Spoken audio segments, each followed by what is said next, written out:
Ассаламу алейкум туғандар, қандайсыздар?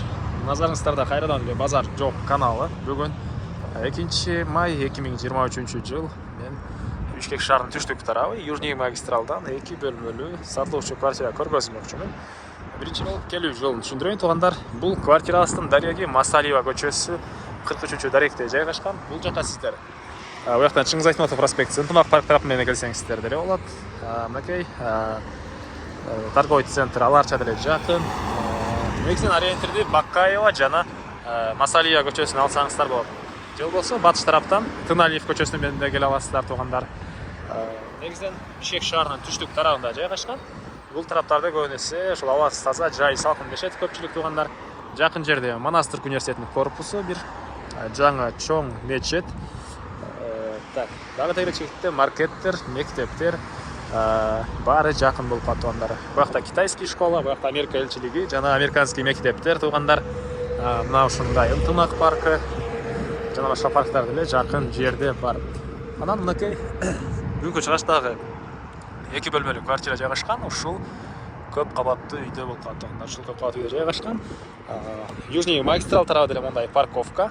Ал жагында деле парковкалар бар туғандар. Подземный парковка деле бар экен туғандар. Мына ушундай. Жана ошондой эле бул магистралдан шаардын бурчусуна көптөгөн эле маршруткалар менен бара аласыздар. Эми кирип калган маалыматты бир чекеден берейин туғандар. Мынакей бул көп кабаттуу үйдүн түндүк тарабы туғандар. Бул жак менен киресиздер, келсеңиздер. Подземный парковка жана үйдүн сырты тарабында, магистрал тарабында деле парковкалар бар.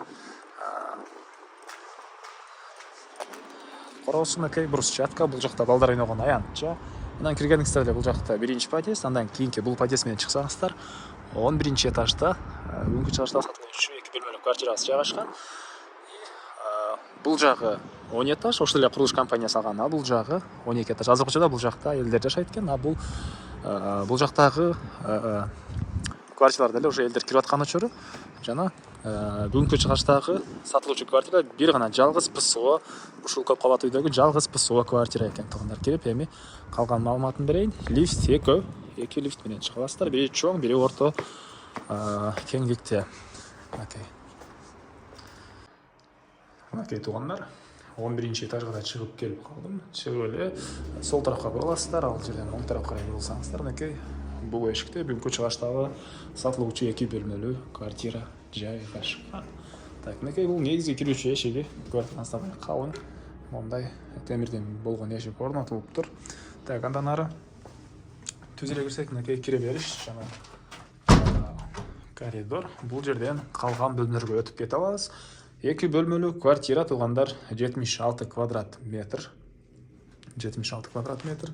ПСО, мынакей ушул даражага чейин бүтүрүлгөн. Анан дагы жакшы жери ажаткана өзүнчө бөлмөдө и душвана өзүнчө бөлмөдө жайгашкан.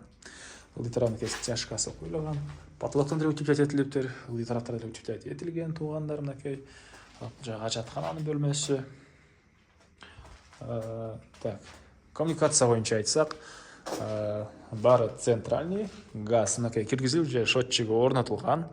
И отопление газовый жана электрический экен туғандар. 12 кабаттуу үйдүн 11-чи этажында жайгашкан. 76 квадрат метр. Так, андан ары. Бул жер негиз боюнча 2 бөлмө экен, бирок үй ээси өзү специально могу жерден бөлүнүш керек экен, бөлдүрбөй ушундай чоң студио бөлмө кылайын деген план болгон экен. Негиз боюнча ылдыйкы тараптагы этаждар проектisi полный могу жери бөлүнгөн. Буякта бир спальня бөлмө, бул жагы залы, бул жагы кухнясы болот экен. Так, негизинен район видеонун башында айткандай жакшы район. Мынакей терезеден деле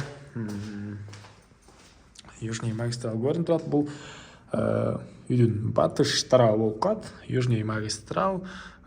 Бул жак мынакей Манас Түрк университети. Мына бул жаңы салынган мечет.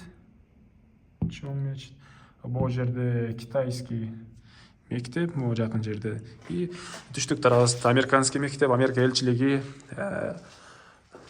торговый центр аларча, бул жагына сөзсөздөр ак кеме, Манас проспектисинен политех тарапка деле бат эле түшүп бара аласыздар туғандар. Кийинки көчө Акынбаева көчөсү деле уже политехте ошол жерде жайгашкан туғандар. Так, андан ары оң тараптан екен бұл жақта зал туғандар. Залдың деле батыш тарабынан чоң терезе орнатылып тұр. Окей. Зал. Так, тағы не маалымат.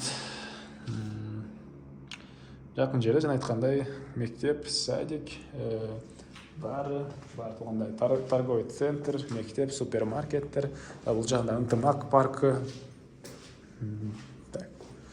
Документ бойынша айтсақ, договор долевой участие екен, техпаспортты туғандар жақынқы бір айда береді дейді.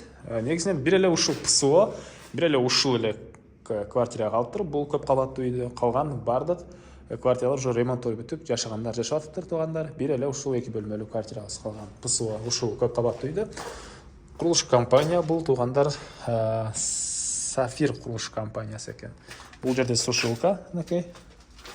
Бұл жерде сушилка. Ушындай туғандар. 11-ші этаж.